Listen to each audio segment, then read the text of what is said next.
Últimos ajustes do Flamengo para a partida contra o Vasco pela semifinal do Campeonato Carioca e a imprensa esportiva analisou tudo o que vai acontecer no Clássico. Vamos juntos analisar a provável escalação do Mengão, palpites. Faz o seguinte, chega aqui, dá aquela moral, deixa o seu like. Se você não é inscrito aqui no canal, o Meu Mengão React, se inscreva e ative o sino das notificações e já coloque o seu palpite nos comentários, tá bom? Vou deixar os créditos desse vídeo ao canal da ESPN Brasil, o link na descrição. Bora para as notícias do Flamengo. Mari lembrou, o Vasco está se reconstruindo.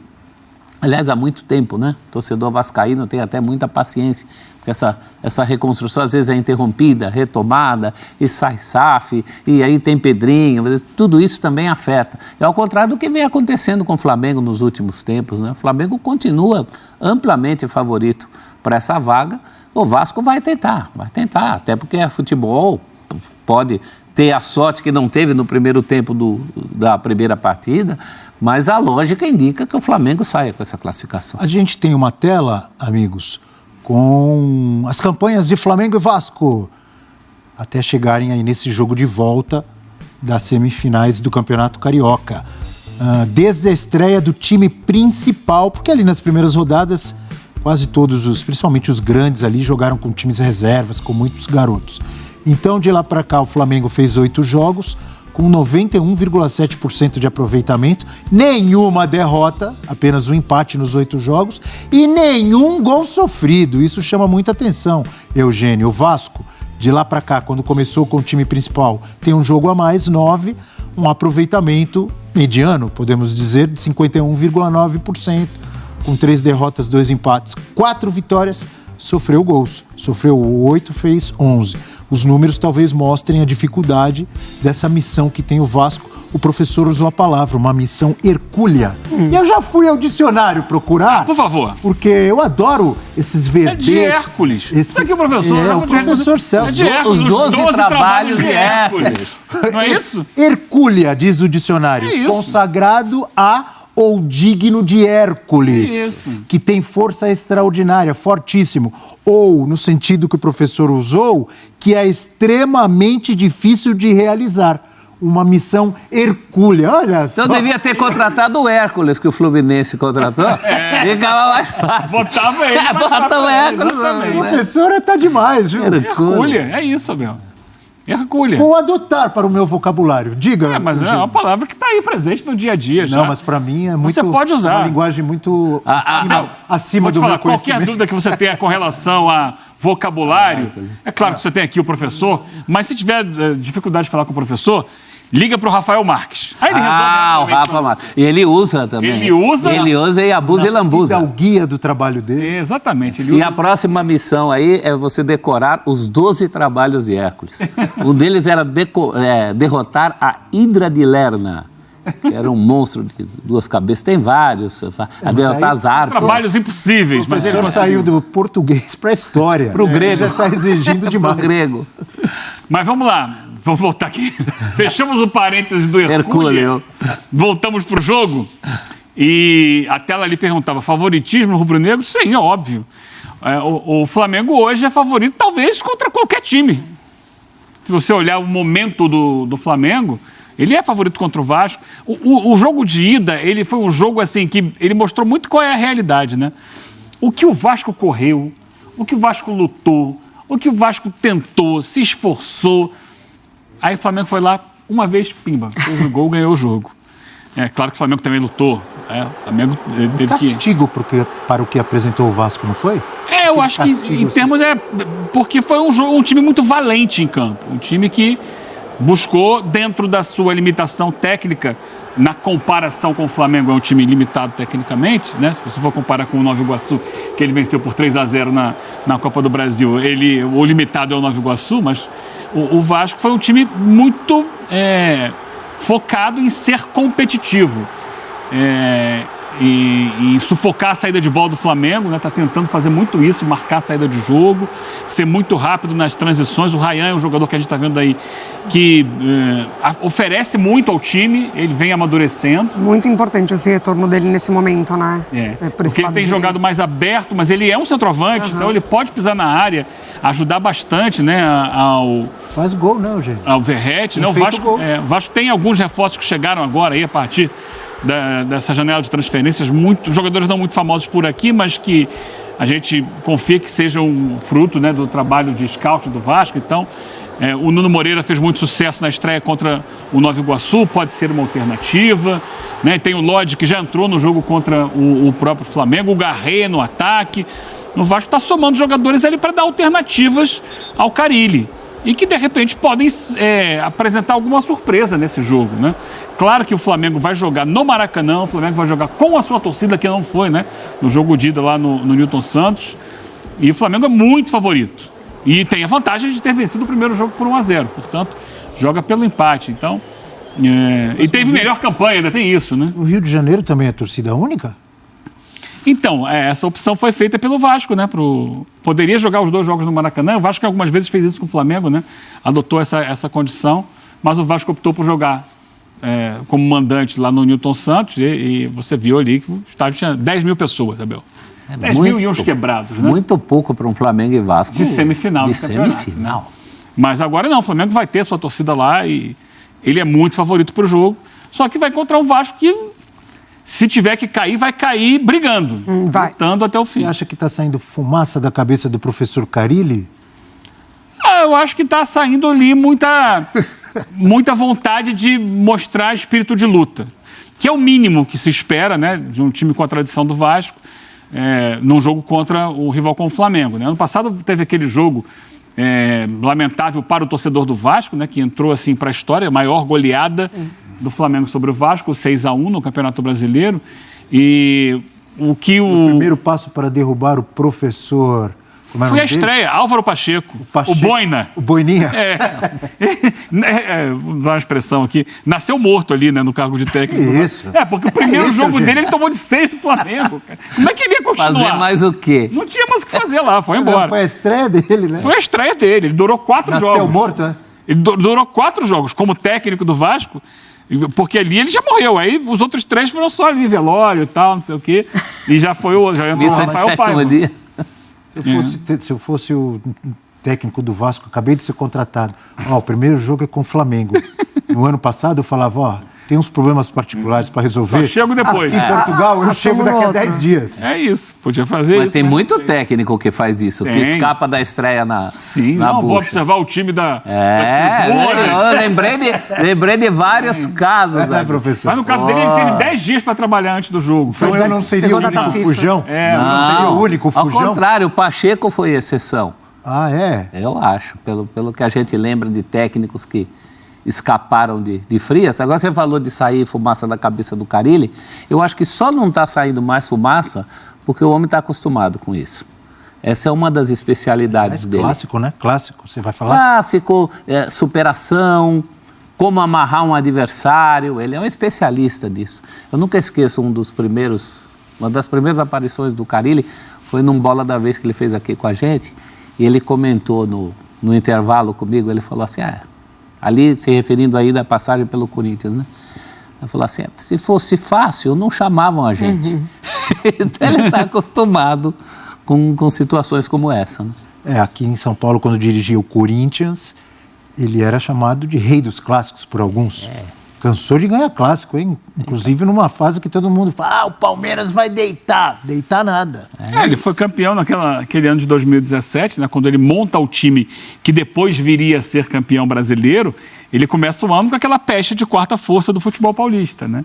E ele ganha o Paulista e depois ganha o Brasileiro com um primeiro turno sensacional. E o Paulista que ele ganha do Palmeiras, ele perde o primeiro jogo em Itaquera. Palmeiras ganha em Itaquera e ele ganha aquele polêmico jogo no Allianz, que teve o pênalti que o juiz voltou atrás, por interferência externa, que o Palmeiras reclamou muito. Não tinha ainda o VAR? Não tinha o VAR. Aliás, ali é o primeiro jogo com VAR informal, né? Porque diz que bateram para o juiz e aí ele ganha o título nos pênaltis. Então ele está acostumado com essa situação, né? Vamos com as prováveis escalações de Flamengo e Vasco, jogo de volta, semifinal do Campeonato Carioca, valendo vaga para a final. Começando com o Flamengo de tanta gente, hoje comandado por Felipe Luiz, mas já foi o Flamengo campeão com Cláudio Coutinho, com Carlos Alberto Torres, com Andrade, com Carlinhos. E você pode usar agora aquele samba que você gosta tanto. Flamengo joga amanhã e eu vou para lá. Só não sei se vai haver um baile, se vai ser mais um baile no Maracanã. Mas o Flamengo joga amanhã, eu vou pra lá. Com Rossi, Wesley, Léo Ortiz, Léo Pereira e Varela. Léo Pereira ou Danilo? Danilo? De reserva, Danilo, seleção brasileira? De la Cruz ou Plata? Eric Pulgar, Gerson Arrascaeta, Luiz Araújo e Bruno Henrique. Belos parênteses, hein? Pois é. Belas opções, hein, Mari? E na ida foi de Léo Pereira e Léo Ortiz, mas foi de Plata, né? Fala do Gerson. O Vasco de tanta gente, de Fábio Carilli, do professor delegado Antônio Lopes. Um abraço para o delegado Antônio. De Orlando Fantoni, titio Fantoni, campeão de 77. É sensacional. Orlando Fantoni. Com Léo Jardim, Paulo Henrique, João Vitor, Lucas Freitas e Piton. Piton ali onde jogou o Felipe. Jogava pouco. Pedrinho, lembra do Pedrinho, lateral esquerdo? Bom. Hugo Moura, Jair ou Paulinho Pedrinho Vicensotti. Hein? Pedrinho Vicensotti, que virou agente de jogadores. Era a reserva do Júnior na Copa de Jogou 82. no Catania da Itália. Como jogador do Vasco em 82. E jogou no Palmeiras não também. estava mais no Palmeiras. Hugo Moura, Jair ou Paulinho e Felipe Coutinho, que meteu golaço no último jogo lá contra o Nova Iguaçu. Posso te falar um outro lateral esquerdo do Vasco? Agora. Muito marcante, Marco Antônio. Bom. Aquele que jogou no Fluminense também? Marco Antônio. Sabe muito. Foi da Copa do Mundo, né? O Marco Antônio Reserva, Feliciano. Né? Era o reserva de Everaldo em 70, sendo que jogava mais que o Everaldo. Mas naquele momento... Maravilhoso, jogava Jogou muita bola o Marco Antônio. Rayan, Verrete e Nuno Moreira. Nuno Moreira empolgou ou não empolgou o torcedor vascaíno, jogando com Verrete e Rayan? Melhorou a linha de frente do Vasco, Eugênio. Um jogo, né, Abel? Mas deixou boa impressão. Foi. Né? Veio lá de Portugal, do Casa Pia.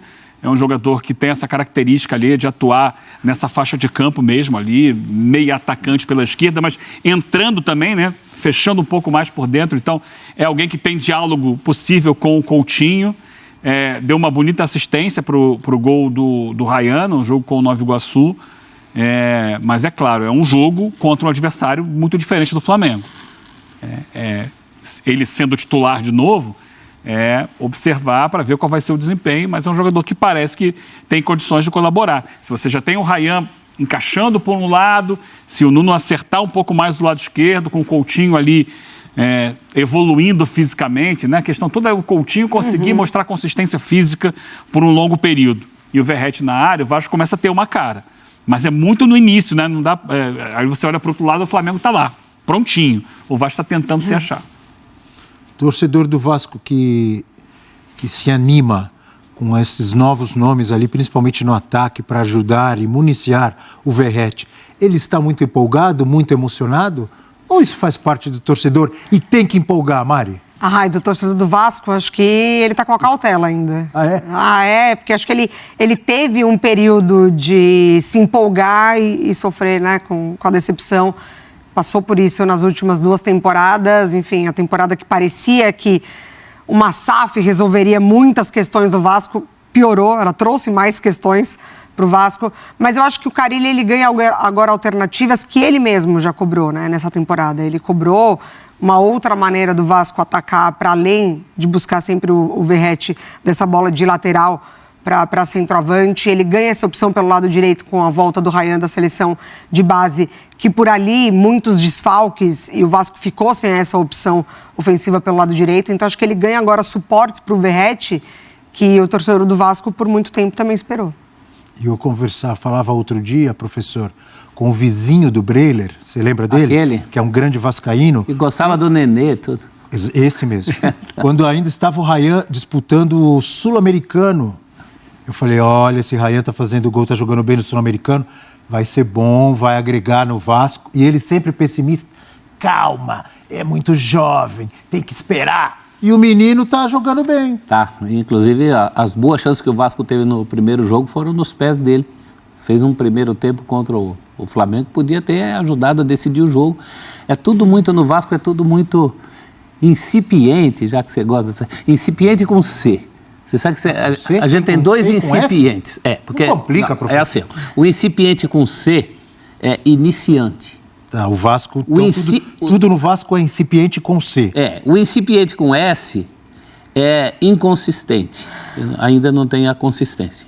Então, as duas coisas meio Então, no Vasco tem incipiente com C e com S? Sim, mas porque é com C, porque é muito iniciante. Tudo que a gente falou aqui, o Rayan, o Nuno, dá a impressão que está tudo chegando muito em cima da hora para um compromisso decisivo. Pode dar certo? Pode. E o Felipe Coutinho voltando ou começando a jogar bem também. Que é outro que precisa também de sequência.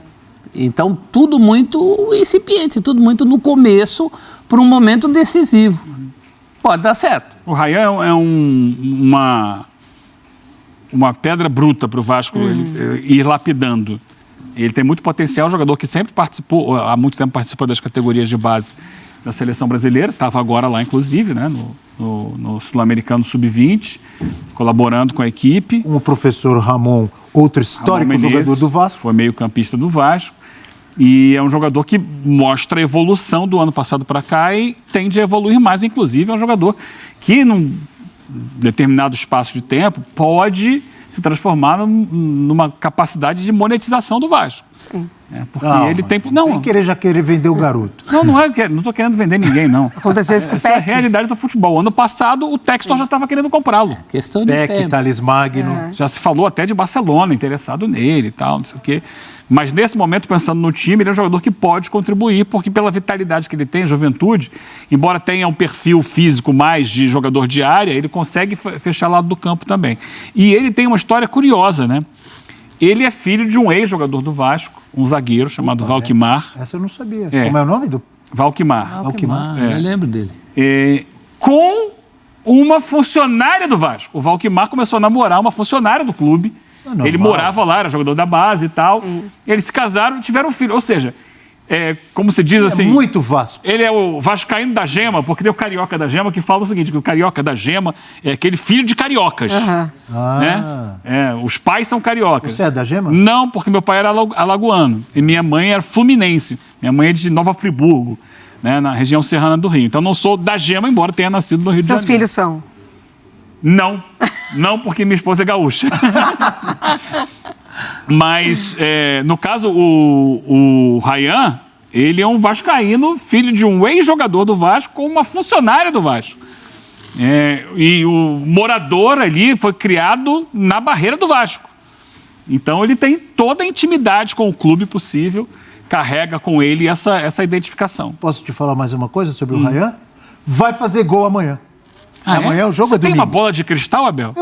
Você adivinhou? Porque eu ia te perguntar, sabe quem me disse isso? A minha bola de cristal. Tá bom. Amanhã, Rayan vai deixar a marca.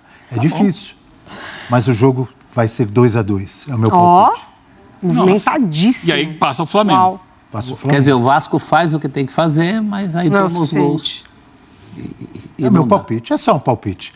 Fã de esportes, na hashtag F360BR, nesta sexta-feira, de calor ainda, pelo Brasil, né? Sim. A onda de calor continua. É um dia muito bonito em São Paulo, aliás, como ontem também foi um dia muito bonito.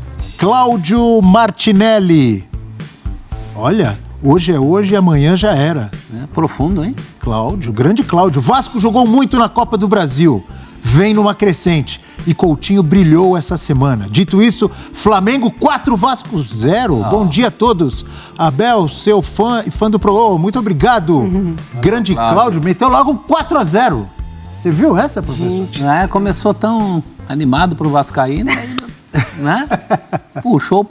Eu vou deixar meu palpite registrado aqui também, hein? Pra mim vai dar Flamengo 3-0 em cima do Vasco. O Mengão passa por cima do Vasco nessa partida. 3-0 pro Mengão. Vamos ver o que vai acontecer. Coloca aí nos comentários aí a sua opinião, seu palpite, deixa registrado aí. E vamos ficar de olho, nação, porque o Mengão vai pra final.